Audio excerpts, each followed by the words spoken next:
என் ஜபம்லாம் அப்படிதான். ஆண்டவர் உமக்கு சித்தம் இல்லையா, நிறுத்தி போடுங்க, ஸ்டாப் இட். அவங்க பட்னியா இருக்கிறாங்களா, நானும் பட்னியா இருந்துக்கிறேன். தேவை கிடையாது. நான் என் வழியில போய் மூக்க விட்டு அதை நுழைச்சி அதை பெண்டி அதை எடுத்துட்டு வர வேலை. இந்த நாளில நம்ம ஜெபிக்க வேண்டிய காரியங்கள் நிறைய இருக்குது. வாங்க ஜெபிக்கலாம். கண்டிப்பாக நாற்றம் எடுக்கிற ஒவ்வொரு காரியத்தை தூக்கி போடுங்க. கர்த்தர் நம்மோடு கூட இருக்கிறார். புதிதாக வந்தவர்கள் இந்த சேனலை சப்ஸ்கிரைப் பண்ணிக்கொள்ளுங்க தயவு செய்து. நாம் அனைவரும் ஆண்டவரை நோக்கி ஜெபிக்கலாமா? கண்டிப்பாக கர்த்தருக்கு ஒப்பு கொடுத்து ஜெபிக்கலாம். பரலோகத்தின் தெய்வ ஆவியானவர் நம்மோடு கூட அசைவாடி கொண்டிருக்கிறார்.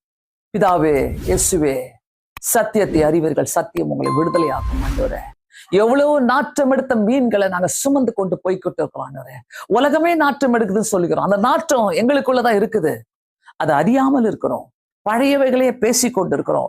பழைய நாற்றத்தையே பேசிக் கொண்டிருக்கிறோம். மன்னிப்பீராக, அதுல இருந்து வெளியே கொண்டு வருவீராக. முக்கியமா கணவன் மனைவிக்குள்ளாக எத்தனை போராட்டங்கள் ஆண்டவரே, எத்தனை கஷ்டங்கள் ஆண்டவரே, எத்தனை கசப்பான காரியங்கள் ஐயா.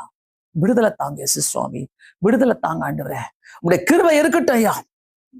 பார்த்து கொண்டிருக்கிற ஒவ்வொருத்தருமே ஜெபம் பண்ணுங்க. உங்களுடைய கிருபையை கொடுங்க இயேசு சுவாமி. ஒரு விடுதலை கொடுங்க ஆண்டவரே சொல்லுங்க.